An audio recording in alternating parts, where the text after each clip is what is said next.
I am L.A. Kendall LaBree, also known professionally as L.A. Kendall or DJ L.A. Kendall. I am founder of the Hit Girl Collective, owner of Kendall's DJ and Event, also known as KDJE, deputy director of Seattle Pride Fest, and executive director of Do Something Already.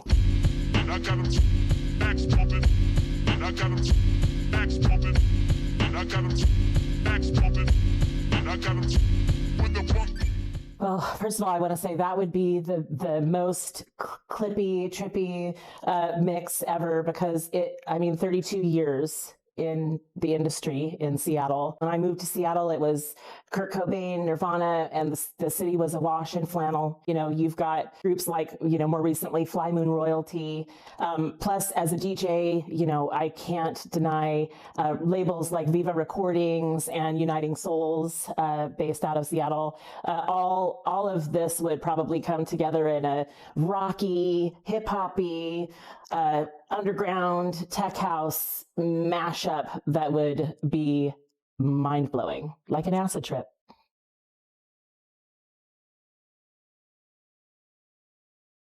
You know, how I see Northwest Polite Society vis-a-vis all of the conversations that I have with Chuck, whether it be a meeting over lunch or one of our marathon phone calls, Chuck believes in a massive amount of diversity, and not just diversity is such a crazy word to use these days, but the dictionary definition of it.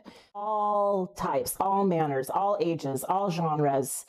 To me, Northwest Polite Society really brings together all types of community through the work that they do and the clients that they support.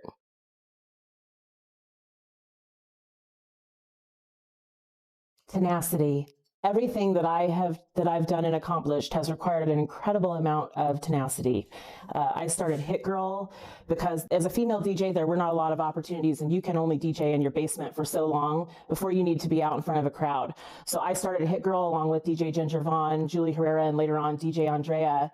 And we started throwing our own club nights and bringing in other female DJs from all around the country into these club nights. And some of these female DJs, DJ Colette, DJ Minx, have become some of the biggest female DJs internationally.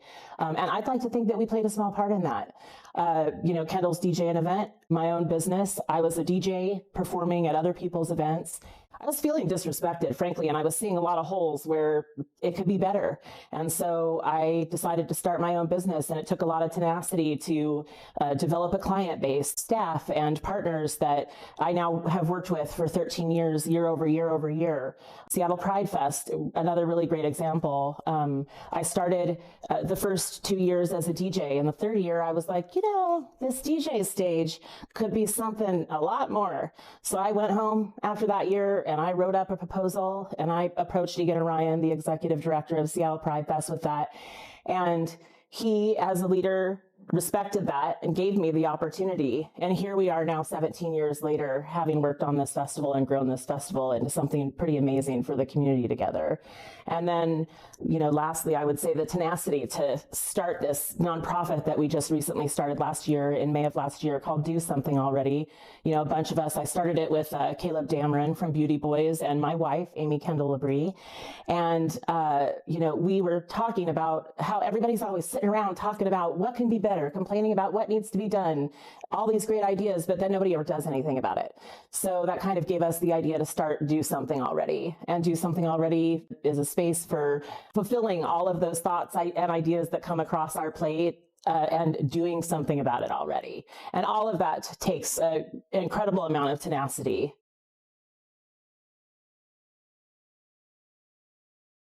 I have a good story for this one. So a couple years ago, right after COVID, Jason Brotman from Obsessed brought Kendall's DJ and Event over to Boise Pride to, hi little fella, to stage manage for Boise Pride.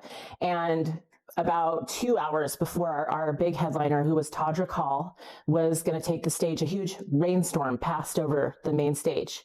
And the main stage, the lid on it, was leaky. So the stage got soaked, puddles everywhere. And there's not a lot of tools with which to deal with this on site. And so we're doing everything we can, using our jackets, using, a push broom. That wasn't as effective as one might think. Finally, the hotel that we were staying at gave us all their linens and towels that they were going to donate or throw away. And we got down on the ground and just started wiping that stage up. Took us about 30 minutes. But that taught me that I am willing to get down in the dirt to make a show happen.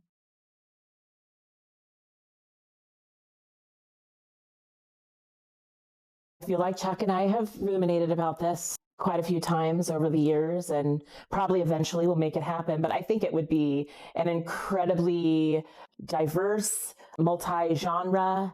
It would have visual art and musicians and DJs and drag queens, and you would see a wide range of age. I mean, Chuck and I have so many contacts and experience that overlaps, but we also have contacts and experience outside of each other. And I think you would see luminaries of Seattle alongside beginners in the business, all coming together in a very colorful, very creative, very magical environment.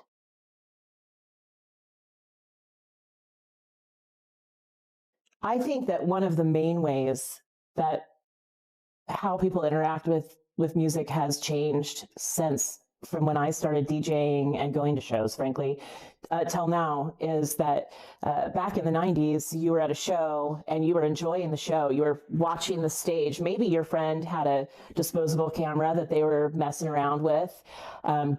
Which most of the pictures did not come out. But you were really in the experience in a different way, where nowadays you go to a show or when I've DJ'd a show, you see a lot of cameras pointed at you. On a dance floor where people should be dancing, you see cameras, video being taken. You see people experiencing the event almost in this like second generation sort of way. When you're at a show, I use the Madonna show as a good example. When I went to see Madonna, we bought good tickets and we got right up front. But when I turned around to look back, it was just a sea of cameras. And I thought to myself, how weird that must be, because I purposely had put my camera away. I took one picture at the very beginning and I put it away on purpose because I just wanted to be in the experience. And I thought, wow, how weird that is to do that. But it's a new generation, new technology, and there you go. When I started DJing on vinyl, okay? And that took a lot of work and practice, and was a skill that I treasure, that I have. And then CDJs came out, and some clubs would have both, but some clubs would only have CDJs. So I had to learn how to DJ on a CDJ. And so I learned how to DJ on a CDJ. And then these MIDI controllers came out. So you can just push your controller in your backpack and head off to the gig, plug it in, and you're ready to go. For me, it was so easy to jump on a controller because I'd had these two other experiences. Some of my younger friends that had only learned on a controller were actually super surprised that I was able to jump on my first time and beat match. And it's just simply because of the experience that I'd had in the two other spaces that I was able to do that so easily. And so I would say that something to preserve would be the ability to learn and grow and have a foot in the analog as well as the digital.